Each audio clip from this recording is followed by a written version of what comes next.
বিসমিল্লাহির রহমানির রহিম। আসসালামু আলাইকুম। এটা হলো সুস্বাদু রুই মাছের তরকারি। আর রুই মাছের তরকারিটা এটা আমি দুল দিয়ে রুই মাছ দিয়ে ঝোল রান্না করেছি। আর আপনারা দেখতে থাকুন।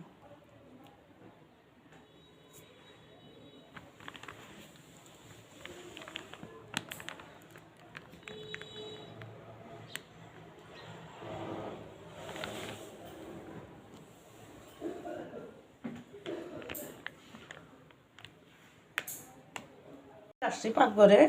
এই কচি কচি দুল দিয়ে আমি রুই মাছ রানবো। আর এইগুলো আজকে পাইছে একদম তাজা, একদম কচি। এটা বস্তার ঘষায় হয়ে গেছে। আজকে আর গৃহস্থটা গিয়ে পাই নাই, তার জন্য আনতে পারি নাই। আর এখানে আমি মাছটা সব পরিষ্কার করে নিয়ে আসছি। এখন আমি এটাতে একটু হলুদ আর লবণ মাখিয়ে নেব।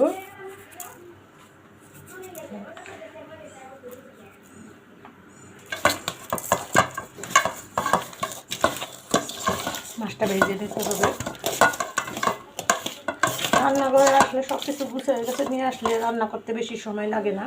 আপনারা যারা রান্না করতে জানেন না, নতুন রাঁধুনি, তারা আমার ভিডিওটি ফলো করবেন। কী করে কীভাবে রান্নাটা গুছিয়ে নিয়ে আসি আর কীভাবে রান্নাটা করি। মাছটা আমি এখন তেল দিয়ে কড়াই বসাই দেবো। আমাদের ঘরে মাছ না ভাজলে খেতে চায় না।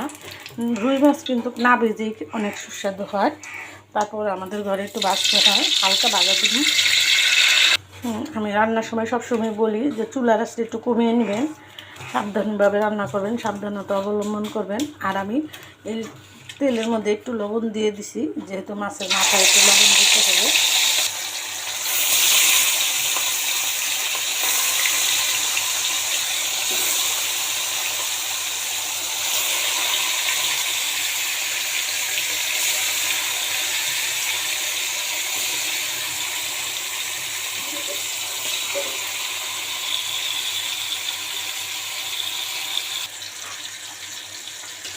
মাছটা আমার একটু ছেড়ে গেছে।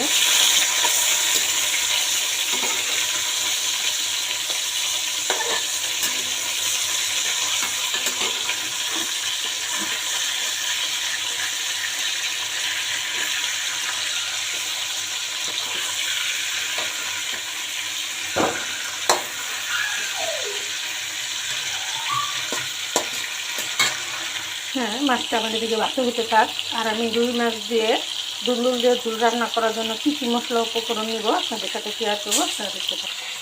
রান্নাটা করার জন্য এখানে আছে পেঁয়াজ, কাঁচামরিচ আর টমেটো সস। কাঁচামরিচ আর টমেটো একসাথে আমি ব্লেন্ডার করে রেখেছি। আর এখানে দিয়ে দেবো আমি হাফ চামচ হলুদের পাখি, দিয়ে দেবো এক চামচ মরিচের পাখি। আমাদের ঘরে আবার ঝাল না হলে পছন্দ করে না। এখানে দিয়ে দেবো আদা রসুন বাটা এক চামচ, আর দেবো স্বাদ মতো লবণ। এখানে আমার সবজি রান্নার জন্য আমি সবসময় আগেই গুছিয়ে রাখি, আর সবসময় গুছিয়ে রান্নাটা করি। আর আপনাদের সাথে শেয়ার করি। আপনাদের এরকম সব কিছু গুছিয়ে নিয়ে নিলে আপনাদের রান্নার সুবিধা হবে। আর আমার রান্নাঘরের পেটটা ছোটো, তার জন্য আমি সবসময় একটু জায়গার মধ্যে রান্নাটা করতে হয়। তার জন্য আমি সব গুছিয়ে নিয়ে নিই।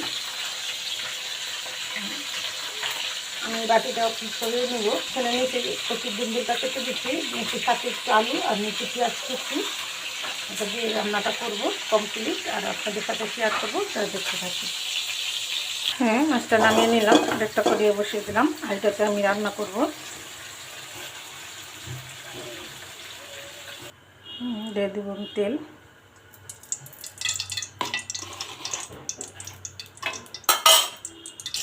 দিয়ে দেবো পেঁয়াজ কুচি,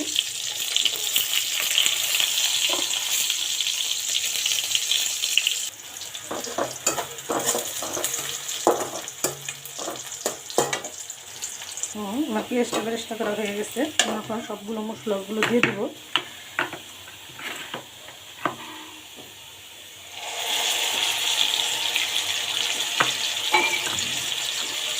সব কিছু মশলা দিয়ে দিলাম।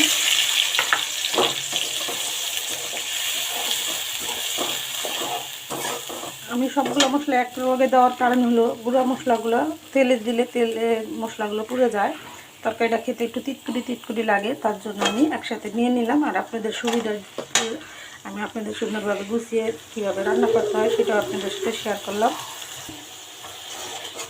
মশলাটা আপনারা ভালো করে 5 মিনিট কষিয়ে নেবেন। ভালো মতো মশলাটা কষানো হলে তরকারির স্বাদ 100 হবে। আমি ওখানে দিয়ে দেবো আলুটা।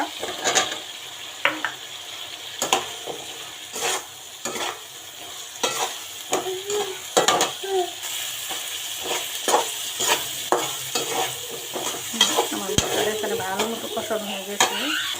আমি ওখানে দিয়ে দেবো দুন্দুল, এই যেটা। আর এটা আমি ভালো করে 5 মিনিটের মতো কষিয়ে নেব।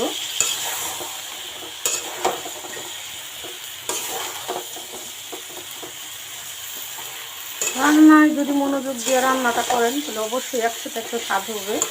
যারা সবসময় মশলা উপকরণগুলো গুছিয়ে রান্নাটা করতে আসবেন, মাথাটা ঠান্ডা করে রান্না করবেন, দেখবেন কত সুন্দর রান্না হয়। তরকারিটা আমার মজে গেছে, দেখেন। আমি এখন এটাতে চুল দিয়ে দেবো। আর সবসময় তরকারিটা ভালো করে কষানো হলে রান্নাটাও সুন্দর একটা গ্রান চলে আসে।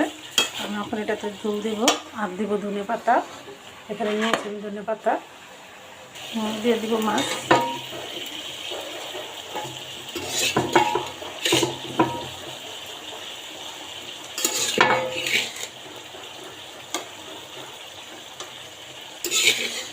আর আমি রান্নায় কী মশলা দিলাম, কীভাবে রান্নাম, কীভাবে গুছিয়ে নিলাম, আপনাদের সাথে পুরাটাই আমি ভিডিওতে ফলো করবেন আপনারা। আর কীভাবে কী রান্না করলাম আপনারা প্রতিটা স্টেপ স্টেপে দেখবেন, ভিডিওটা না টেনে। আর রান্নার আপনারা ওরকম করে রান্না করে খাবেন। আর আমার ভিডিওটা দেখে ভালো লেগে থাকলে অবশ্যই লাইক কমেন্ট শেয়ার করবেন। আর আমি তো সবসময়, আমি বেশি কথা বলতে ভালো লাগে না, তারপরও কিছু ক্ষেত্রে বলতে হয়। আপনাদের ভালোবাসায় আমার ভিডিও চ্যানেলটা যেন একটু ভালো হয়, আপনারা এই যে আশাই তো করেন যে না রান্না করে এত কষ্ট করে যাক একে একটা লাইক দেওয়া যায়। আপনারা সবাই দয়া করে একটা লাইক, একটা কমেন্ট, একটা শেয়ার করে দিবেন। আমি এখন দিয়ে দেবো ধনে পাতা। আমার তরকারিটা প্রায় হয়ে গেছে, আমি আর 2-3 মিনিটের মতো রান্না করব। আপনারা ওরকম করে রান্না করে খাবেন। আর ভিডিওটা বড় করলাম না। আসসালামু আলাইকুম। এটা হলো রুই মাছ দিয়ে দুন্দুল দিয়ে ঝোল।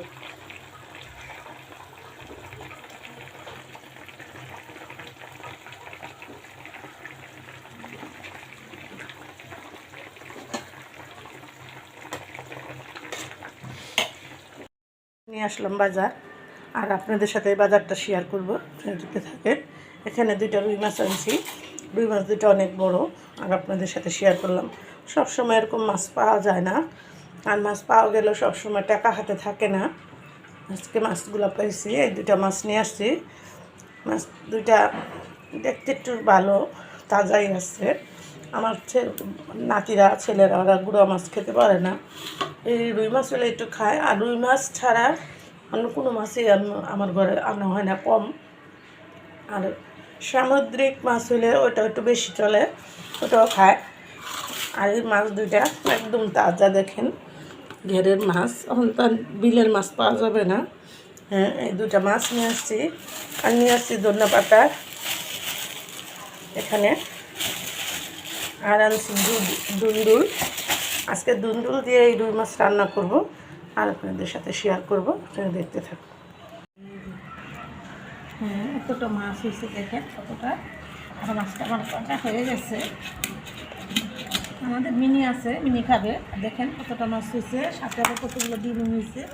এই যে দেখেন একদম কত লাখে লাখে মাছ হইতো, দেখেন কত ডিম। আর এতগুলো ডিম আজকে আমি রান্না করব না, মাছ ওইগুলো রান্না করবো না, রেখে দেবো। মাছ সামান্য অল্প নিব, আমরা মানুষ ফ্যামিলি মেম্বার কম, মাছ গুছিয়ে রেখে দিব। আর মাছ কিছুটা রান্না করব, আর আপনাদের সাথে শেয়ার করবো। দেখেন মাছটা কি তাজা, সুন্দর, একদম তাজা মাছ।